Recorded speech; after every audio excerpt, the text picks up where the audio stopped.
أعوذ بالله من الشيطان الرجيم. بسم الله الرحمن الرحيم. الحمد لله الذي أنزل على عبده الكتاب ولم يجعل له عوجا قيما لينذر بأسا شديدا من لدنه ويبشر المؤمنين الذين يعملون الصالحات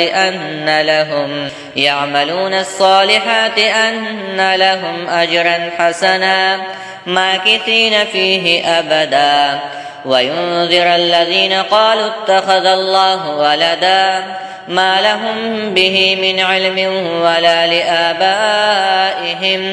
كبرت كلمة تخرج من أفواههم إن يقولون إلا كذبا فلعلك باخع نفسك على آثارهم إن لم يؤمنوا بهذا الحديث أسفا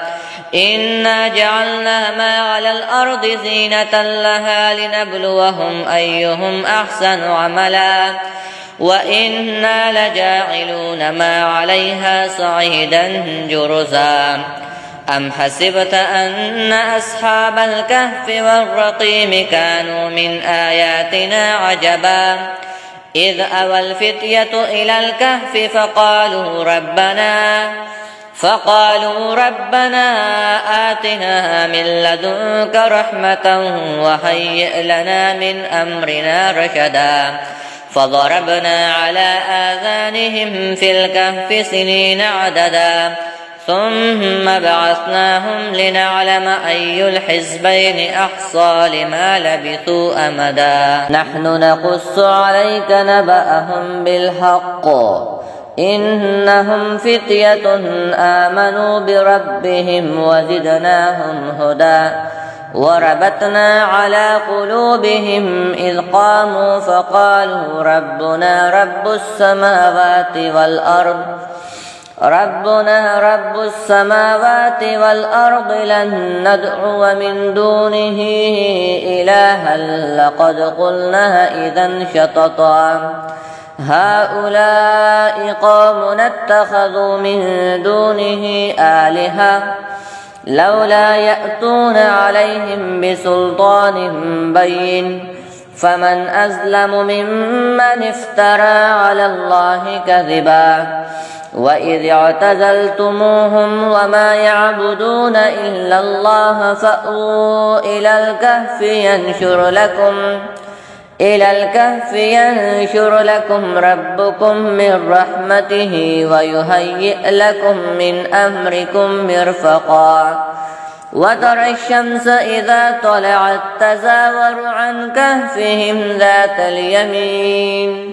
ذات اليمين وإذا غربت تقرضهم ذات الشمال وهم في فجوة منه ذلك من آيات الله من يهد الله فهو المهتد ومن يضلل فلن تجد له وليا مرشدا وتحسبهم أيقاظا وهم رقود ونقلبهم ذات اليمين وذات الشمال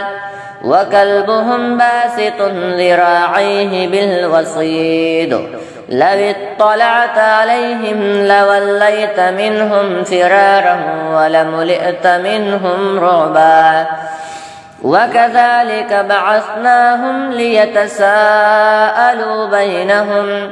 قال قائل منهم كم لبثتم قالوا لبثنا يوما أو بعض يوم قالوا ربكم أعلم بما لبثتم فابعثوا أحدكم بورقكم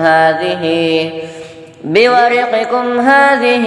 إلى المدينة فلينظر أيها أزكى طعاما فليأتكم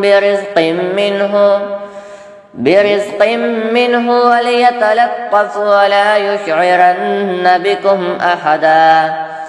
إنهم إن يظهروا عليكم يرجموكم أو يعيدوكم في ملتهم ولن تفلحوا إذا أبدا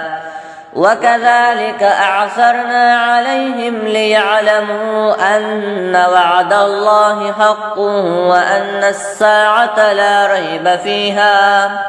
إذ يتنازعون بينهم أمرهم فقالوا ابنوا عليهم بنيانا ربهم أعلم بهم قال الذين غلبوا على أمرهم لنتخذن عليهم مسجدا سيقولون ثلاثة رابعهم كلبهم ويقولون خمسة سادسهم كلبهم رجما بالغيب ويقولون سبعة وثامنهم كلبهم قل ربي أعلم بعدتهم ما يعلمهم إلا قليل فلا تمار فيهم إلا مراء ظاهرا ولا تستفت فيهم منهم أحدا ولا تقولن لشيء إني فاعل ذلك غدا إلا أن يشاء الله واذكر ربك إذا نسيت وقل عسى أن يهديني ربي لأقرب من هذا رشدا ولبثوا في كهفهم 300 سنين وازدادوا 9 قل الله أعلم بما لبثوا له غيب السماوات والأرض أبصر به وأسمع ما لهم من دونه من ولي ولا يشرك في حكمه أحدا واتل ما أوحي إليك من كتاب ربك لا مبدل لكلماته ولن تجد من دونه ملتحدا واصبر نفسك مع الذين يدعون ربهم بالغداة والعشي يريدون وجهه واصبر نفسك مع الذين يدعون ربهم بالغداة والعشي يريدون وجهه ولا تعد عيناك عنهم تريد زينة الحياة الدنيا ولا تطع من أغفلنا قلبه عن ذكرنا واتبع هواه وكان أمره فرطا وقل الحق من ربكم فمن شاء فليؤمن ومن شاء فليكفر إنا أعتدنا للظالمين نارا أحاط بهم سرادقها وإن يستغيثوا يغاثوا بماء كالمهل يشوي الوجوه بئس الشراب وساءت مرتفقا إن الذين آمنوا وعملوا الصالحات إنا لا نضيع أجر من أحسن عملا أولئك لهم جنات عدن تجري من تحتهم الأنهار يحلون فيها من أساور من ذهب ويلبسون ثيابا خضرا من سندس واستبرق متكئين فيها على الأرائك نعم الثواب وحسنت مرتفقا واضرب لهم مثل الرجلين جعلنا لأحدهما جنتين من أعناب وحففناهما بنخل وجعلنا بينهما زرعا كلتا الجنتين آتت أكلها ولم تظلم منه شيئا وفجرنا خلالهما نهرا وكان له ثمر فقال لصاحبه وهو يحاوره أنا أكثر منك مالا وأعز نفرا ودخل جنته وهو ظالم لنفسه قال ما أظن أن تبيد هذه أبدا وما أظن الساعة قائمة ولئن رددت إلى ربي لأجدن خيرا منها منقلبا. قال له صاحبه وهو يحاوره أكفرت بالذي خلقك من تراب ثم من نطفة ثم سواك رجلا لكنه هو الله ربي ولا أشرك بربه أحدا.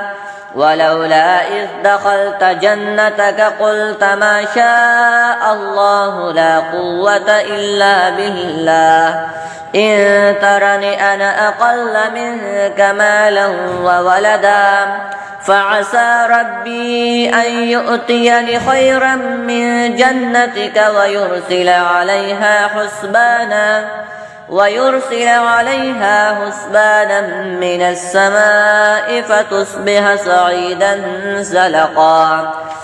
أو يصبح ماؤها غورا فلن تستطيع له طلبا. وأحيط بثمره فأصبح يقلب كفيه على ما أنفق فيها وهي خاوية على عروشها ويقول يا ليتني لم أشرك بربي أحدا ولم تكن له فئة ينصرونه من دون الله وما كان منتصرا. هنالك الولاية لله الحق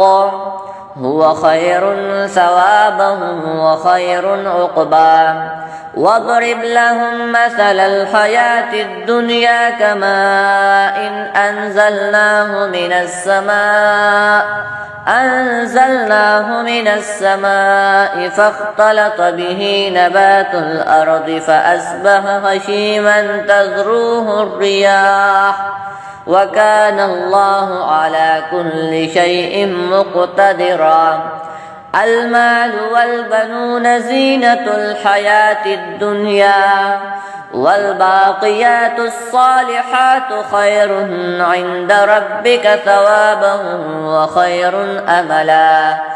ويوم نسير الجبال وترى الأرض بارزة وحشرناهم فلم نغادر منهم أحدا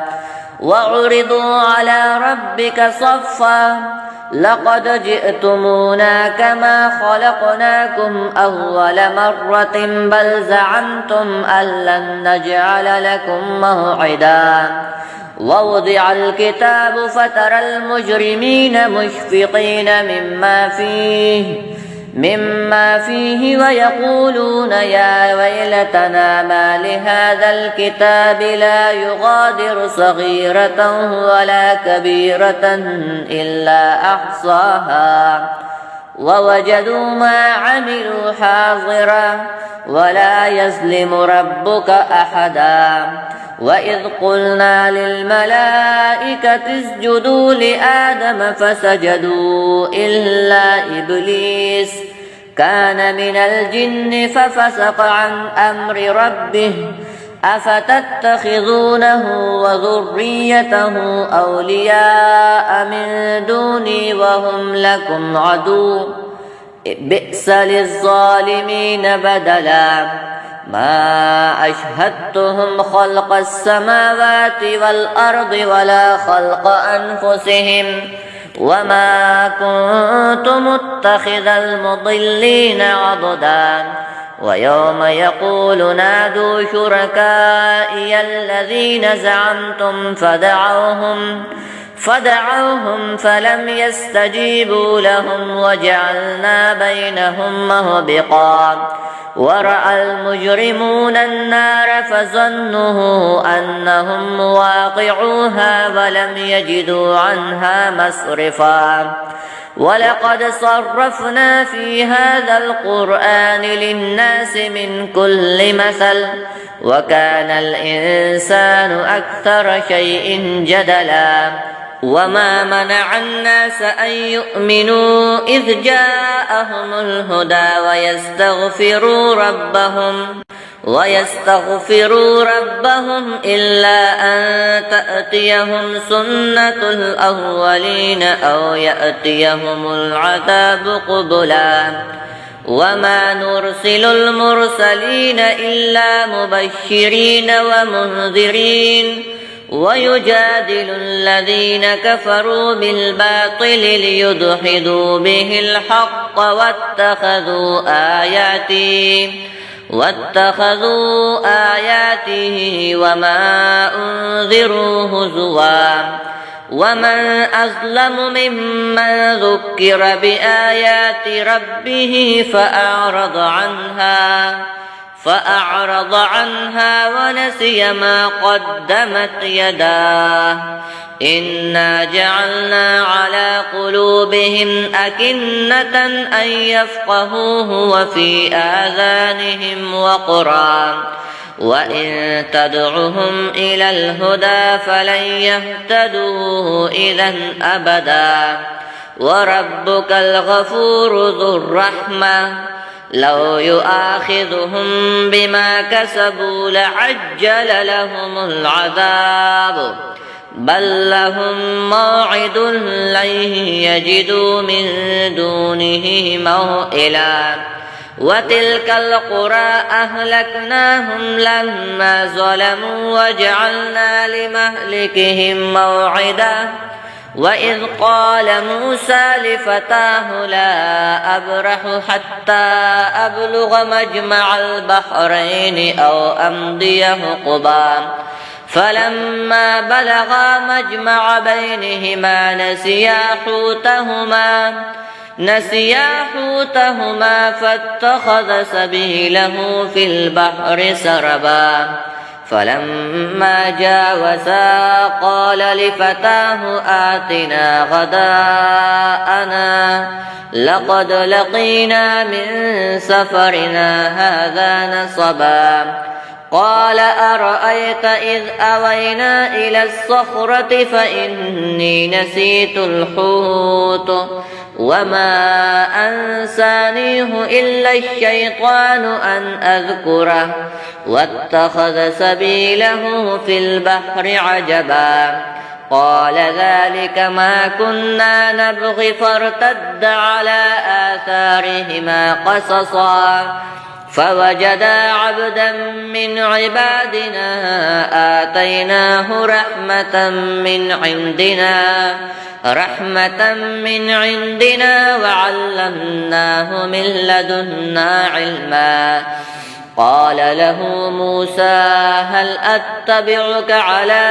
أن تعلمني مما علمت رشدا قال إنك لن تستطيع معي صبرا وكيف تصبر على ما لم تحط به خبرا قال ستجدني إن شاء الله صابرا ولا أعصي لك أمرا قال فإن اتبعتني فلا تسألني عن شيء حتى أحدث لك منه ذكرا فانطلقا حتى إذا ركبا في السفينة خرقها قال أخرقتها لتغرق أهلها لقد جئت شيئا إمرا قال ألم أقل إنك لن تستطيع معي صبرا قال لا تؤاخذني بما نسيت ولا ترهقني من أمري عسرا فانطلقا حتى إذا لقيا غلاما فقتله قال أقتلت نفسا زكية بغير نفس لقد جئت شيئا نكرا قال ألم أقل لك إنك لن تستطيع معي صبرا قال إن سألتك عن شيء بعدها فلا تصاحبني قد بلغت من لدني عذرا فانطلقا حتى إذا أتيا أهل قرية استطعما أهلها فأبوا أن يضيفوهما فوجدا فيها جدارا يريد أن ينقض فأقامه قال لو شئت لاتخذت عليه أجرا قال هذا فراق بيني وبينك سأنبئك بتأويل ما لم تستطع عليه صبرا أما السفينة فكانت لمساكين يعملون في البحر فأردت أن أعيبها وكان وراءهم ملك يأخذ كل سفينة غصبا وأما الغلام فكان أبواه مؤمنين فخشينا أن يرهقهما طغيانا وكفرا فأردنا أن يبدلهما ربهما خيرا منه زكاة وأقرب رحما وأما الجدار فكان لغلامين يتيمين في المدينة وكان تحته كنز لهما وكان أبوهما صالحا فأراد ربك أن يبلغا أشدهما ويستخرجا كنزهما رحمة من ربك وما فعلته عن أمري ذلك تأويل ما لم تسطع عليه صبرا ويسألونك عن ذي القرنين قل سأتلو عليكم منه ذكرا إنا مكنا له في الأرض وآتيناه من كل شيء سببا فأتبع سببا حتى إذا بلغ مغرب الشمس وجدها تغرب في عين حمئة ووجد عندها قوما قلنا يا ذا القرنين إما أن تعذب وإما أن تتخذ فيهم حسنا قال أما من ظلم فسوف نعذبه ثم يرد إلى ربه فيعذبه عذابا نكرا وأما من آمن وعمل صالحا فله جزاء الحسنى وسنقول له من أمرنا يسرا ثم أتبع سببا حتى إذا بلغ مطلع الشمس وجدها تطلع على قوم لم نجعل لهم من دونها سترا كذلك وقد أحطنا بما لديه خبرا ثم أتبع سببا حتى إذا بلغ بين السدين وجد من دونهما قوما لا يكادون يفقهون قولا قالوا يا ذا القرنين إن يأجوج ومأجوج مفسدون في الأرض فهل نجعل لك خرجا على أن تجعل بيننا وبينهم سدا قال ما مكني فيه ربي خير فأعينوني بقوة أجعل بينكم وبينهم ردما آتوني زبر الحديد حتى إذا ساوى بين الصدفين قال انفخوا حتى إذا جعله نارا قال آتوني أفرغ عليه قطرا فما استطاعوا أن يزهروه وما استطاعوا له نقبا قال هذا رحمة من ربي فإذا جاء وعد ربي جعله دكاء وكان وعد ربه حقا وتركنا بعضهم يومئذ يموج في بعض ونفخ في الصور فجمعناهم جمعا وعرضنا جهنم يومئذ للكافرين عرضا الذين كانت أعينهم في غطاء عن ذكره وكانوا لا يستطيعون سمعا أفحسب الذين كفروا أن يتخذوا عبادي من دوني أولياء إنا أعتدنا جهنم للكافرين نزلا قل هل ننبئكم بالأخسرين أعمالا الذين ضل سعيهم في الحياة الدنيا وهم يحسبون أنهم يحسنون صنعا أولئك الذين كفروا بآيات ربهم ولقائه فحبطت أعمالهم فلا نقيم لهم يوم القيامة وزنا ذلك جزاؤهم جهنم بما كفروا واتخذوا آياته ورسله هزوا إن الذين آمنوا وعملوا الصالحات كانت لهم جنات الفردوس نزلا خالدين فيها لا يبغون عنها حولا قل لو كان البحر مدادا لكلمات ربي لنفد البحر قبل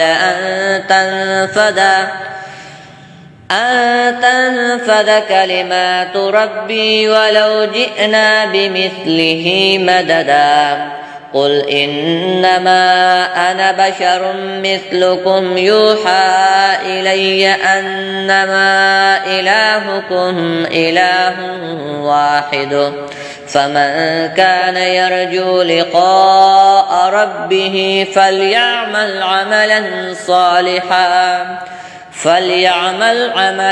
صالحا ولا يشرك بعبادة ربه أحدا.